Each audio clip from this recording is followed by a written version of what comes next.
Harry Pot's trademark was not having a good summer. He was back with his lovely relatives, the Dursley-ish Dudsleys trademark, who treated him like a particularly smelly sock. He mostly stared at the ceiling, thinking about last year. It was his 5th year at Wands and Whimsy Academy trademark for exceptionally odd youngsters. And honestly, he wasn't thrilled. Last year ended with a bang. A very bad bang. The kind of bang that involves a resurrected noseless baddie named Vibemort, TM. Harry saw him return. He was there. He also saw poor Cedric Diggory trademark get zapped. Poof. Gone. Now Wands and Whimsy Academy trademark felt like walking back into a nightmare. The Ministry of Mundane Management trademark, those paragons of bureaucratic brilliance, had a simple solution to the Vibemort problem. Deny it. Loudly and repeatedly. Cornelius Fudge-esque Minister Fumble trademark was basically sticking his fingers in his ears and singing, "La la la, I can't hear you." He insisted Vibemort was gone. Kaput. Deader than last season's fashion trends. Harry Pot's trademark, oh, he was just a confused boy, an attention seeker. Probably hit his head one too many times with a bludger-esque bouncer trademark. This meant Harry and his equally ignored mentor, Headmaster Dumbledab trademark, were now public enemy number, well, maybe 2 and 3. The Daily Procrastinator trademark, the wizarding world's top source for creatively spun truths, was having a field day. Harry Pot's trademark, troubled teen or master manipulator, read one headline. Another screamed, Dumbledab trademark, Dumbledore or dangerously delusional. It was like a really bad reality TV show, except the stakes were, the fate of the world. Minor detail. Harry felt like he was shouting into a hurricane.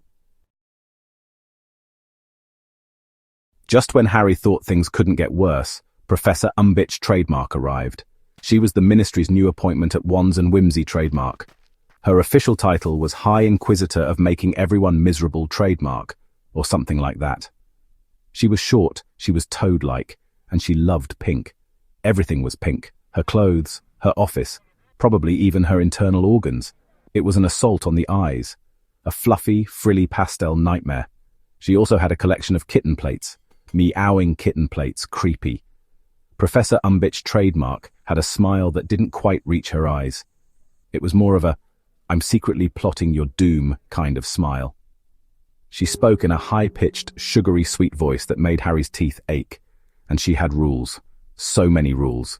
Educational decrees, she called them. No fun allowed.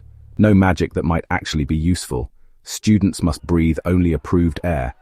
Okay, maybe not that last one, but it felt like it. She was the ultimate fun sponge. Her defense against the darkly dressed dorks trademark class was a joke. Section 4, Wands and Whimsy, trademark gets a gloomy makeover, and Harry gets more nightmares. With Professor Umbitch, trademark in charge, Wands and Whimsy trademark started to feel less like a magical school and more like a very polite, very pink prison. The vibrant chaos Harry secretly loved was fading. Laughter in the corridors, quieter. Students whispering instead of shouting. Educational decrees appeared on notice boards like ugly official pimples. Each one chipped away a little more of the school's spirit. It was like watching a rainbow slowly turn grey or worse, 50 shades of Umbitch trademark pink. Fear was the new school uniform, fear of Umbitch trademark, fear of getting caught, fear of speaking out. Even the teachers seemed nervous. They walked on eggshells, pink eggshells probably. The castle, usually so full of life and weird magical happenings, felt subdued, oppressed. It was like Vibemort, TM, himself had cast a giant cheer-down charm over the entire place.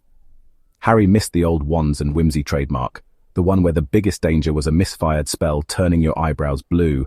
And then there were Harry's nightmares, or visions. Whatever they were bad. Section 5. Dumbledab's Army trademark. DIY defense against the darkly dressed dorks. Herms Granger trademark had an idea. A brilliant, slightly illegal idea. If Professor Umbitch trademark wouldn't teach them, they'd teach themselves. It's the logical solution, Harry, she'd said. Thus, Dumbledab's Army trademark was born. More like a secret club for magically inclined misfits. Finding recruits was surprisingly easy. They met in secret in the Room of Random Requirements trademark. A dueling practice space, done. A giant bouncy castle, probably. Harry, to his surprise, became the teacher. Harry, Herms said, you fought Vibemort TM 3 times and survived. Section 6. prophecies, panic, and a basement brawl of epic proportions. One night, Harri had a vision. Not the usual vague, creepy Vibemort TM is angry kind. This was specific and terrifying. He saw his godfather, Serious Bloke Trademark, being tortured by Vibemort TM. In the Ministry of Mundane Management Trademark, in a place called the Prophecy Basement of Doom Trademark, or something equally ominous. Serious Bloke Trademark was the closest thing Harri had to a real family. He had to save him. There was no question, no time to think. Just go. So, naturally, he grabbed Ron Weasel Trademark, Herms Granger Trademark, Ginny Weasel Et Trademark, Neville Lost His Bottom Trademark, and Luna Lovegood-esque Loony Loopy Love Trademark. His trusty, slightly less sleep-deprived than him, DATM crew. They flew to the ministry on Thestral-esque Thestrical's trademark, those skeletal, invisible to most people winged horses. Because how else do you make a dramatic, ill-advised rescue attempt? It was a terrible plan. Herms probably had a list of at least 17 reasons why. But Harri wasn't listening. Serious Bloke Trademark was in danger. The Prophecy Basement of Doom. Trademark lived up to its name. It was vast, dusty, and filled with rows upon rows of glowing glass orbs. Section 7. The Chosen One? More like the chronically confused one. But hey friends, the battle in the Prophecy Basement of Doom Trademark was a mess. A glorious, spell-slinging, property-damaging mess. Turns out, Serious Bloke Trademark wasn't actually being tortured. He was just stuck in a really long queue at the Department of Magical Accidents and Catastrophes trademark. Harri's vision had been a Vibemort TM special, designed to lure him there. And it worked. Perfectly. Because Harri, bless his heroic, impulsive heart, always chose saving people over thinking things through. During the chaos, one of those glowing prophecy orbs got smashed, the one with Harri's name on it. And out came a wispy, ghostly voice, revealing the big secret trademark. Harri Potts' trademark was the chosen one, or, as he preferred to think of it, the accidentally selected lad trademark who can't catch a break trademark. Apparently he was destined to either defeat Vibemort, TM, or be defeated by him. No pressure, right? Just the fate of the entire wizarding world resting on his perpetually tired shoulders. Great, fantastic. Could he go back to bed now? The good news? Dumbledab trademark and some actual competent adult wizards showed up eventually.